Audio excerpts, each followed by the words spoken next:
नमस्कार दोस्तों। मैं आपका वेंकी चौहान एक बार फिर स्वागत करता हूं अपने इस यूट्यूब चैनल ग्रामीण हेल्प अंकित चौहान में। उम्मीद है दोस्तों कि आप सभी मित्र लोग अच्छे होंगे। तो मित्रों, जैसा कि हम लोग आरटीआई अधिनियम के ऊपर चर्चा करते रहते हैं, आरटीआई के सेक्शन के बारे में, धारा के बारे में मैं आप सभी लोगों को बताता रहता हूं अपने इस यूट्यूब चैनल के माध्यम से। तो दोस्तों, मैं ये थोड़ा सा दोस्तों इसमें गड़बड़ हो गया था। मैं आपको दोस्तों बताऊं, जब भी आप कोई सूचना मांगते हैं या फिर आप दोस्तों ये मान लीजिए कि आप कोई पत्र प्रेषित करते हैं किसी भी कार्यालय को, आपने कार्यालय में जाकर पत्र रिसीव कराया, या फिर आपने आरटी आवेदन ही है उसको रिसीव कराया, या फिर आपने दोस्तों रजिस्टर्ड डाक से जो है उस पत्र को प्रेषित किया। तो दोस्तों, ऐसी परिस्थिति में कई बार देखने में ये आया है कि आप जब इंतज़ार करते हैं कि मैंने एक पत्र प्रेषित किया था अपनी समस्या के समाधान हेतु और उस पत्र का कोई रिप्लाई नहीं आया है, यानी कि कोई जवाब नहीं आया है, तो आपको ये लगता है कि भाई जन सूचना अधिकारी ने जवाब नहीं दिया है, या फिर जो हमारा पत्र था या आपने किसी कार्यालय में भेजा है कार्रवाई के लिए, वहाँ कार्यवाही नहीं हुई है। तो कई तरह के मन में दोस्तों आपके सवाल आते हैं। अब ऐसी परिस्थिति में दोस्तों होता क्या है, ये आपको कंफर्म करना जरूरी है दोस्तों कि आपने जो पत्र कार्यालय को भेजा था उस कार्यालय का एड्रेस पता सही था या नहीं था, और दूसरा वो पत्र उस कार्यालय में प्राप्त हुआ या नहीं हुआ है। दोस्तों, ऐसा ही एक वाक्य हमारे साथ भी घटित हुआ है, लेकिन इसमें जो है कई तरह की अभी त्रुटि है।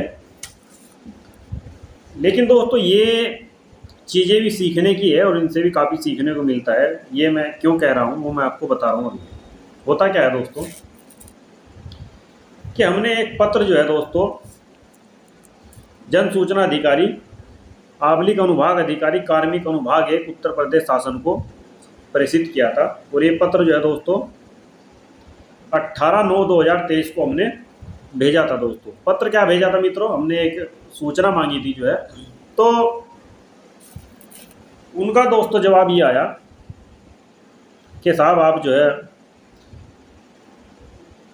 फीस जमा कर दीजिए जो आपको पर्ची चाहिए, और हम जो है आपको आपकी जो सूचना है वो दे देंगे। तो दोस्तों, मैंने जो है 10 का नोट नगद जो है फीस अदा की और रजिस्टर्ड डाक से 18/9/2023 को जो है दोस्तों मैंने जो फीस है वो फीस का जो आवेदन है दोस्तों वो भेज दिया कार्मिक अनुभाग 1 उत्तर प्रदेश शासन को। अब मित्रों, उसके बाद क्या होता है, जब मैंने उत्तर प्रदेश शासन को ये भेजा तो मुझे सूचना प्राप्त नहीं हुई है। अब फिर मैंने दोस्तों उसके बाद वहाँ पर फ़ोन किया उनके कार्यालय नंबर पर, मैंने उनको बताया कि भाई सूचना में प्राप्त नहीं हुई है। तो उन्होंने दोस्तों मुझे बताया कि भाई साहब आपका जो पत्र आपने जो हमें भेजा है वो पत्र ही हमें जो है प्राप्त नहीं हुआ है।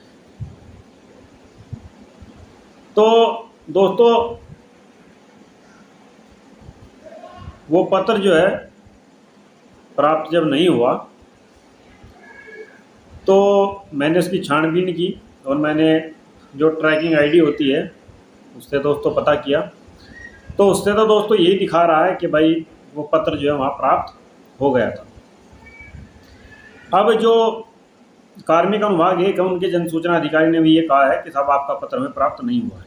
दोस्तों, इसके उपरांत मैंने सूचना मांगी और सूचना मांगने के उपरांत जो है दोस्तों मुझे पता चला कि जो है वाकई में ही वो पत्र जो है वहाँ प्राप्त नहीं हुआ। ये कार्मिक अनुभाग 1 का दोस्तों लेटर है और इन्होंने स्पष्ट लिखकर मुझे दिया है कि आपका पत्र दिनांक 18/9/2023 जन सूचना अधिकारी कार्यालय कार्मिक अनुभाग 1 में प्राप्त नहीं हुआ है। अब दोस्तों ये इसका लिफाफा है। अब देखिए मित्रों, इन्होंने स्पष्ट मना कर दिया है कि भाई वो पत्र नहीं मिला है। तो अब ये बात दोस्तों मैं डाक विभाग से पूछूंगा कि भाई आपने मेरा पत्र कहाँ गुम किया है, कहाँ खोया है, तो उससे दोस्तों स्थिति क्लियर होगी।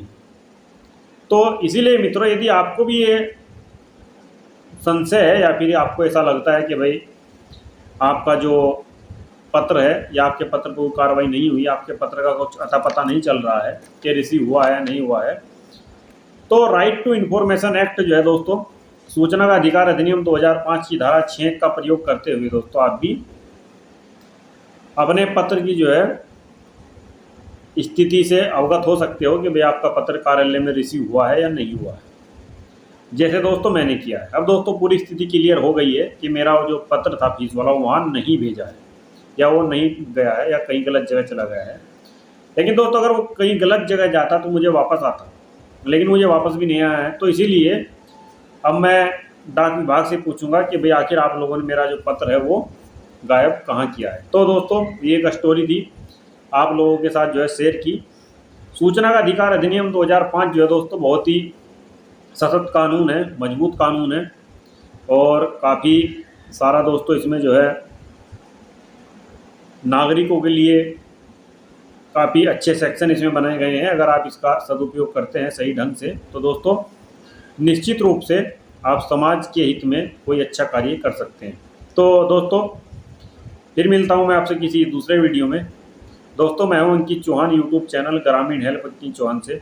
एक सिटीजन होने के नाते दोस्तों मैं इसको अपनी संवैधानिक ड्यूटी समझता हूं, तो मैं इस यूट्यूब चैनल के माध्यम से दोस्तों अपनी इस ड्यूटी को बखूबी निभा रहा हूं। तो फिर मिलता हूं आपसे किसी दूसरे वीडियो में, तब तक के लिए नमस्कार दोस्तों।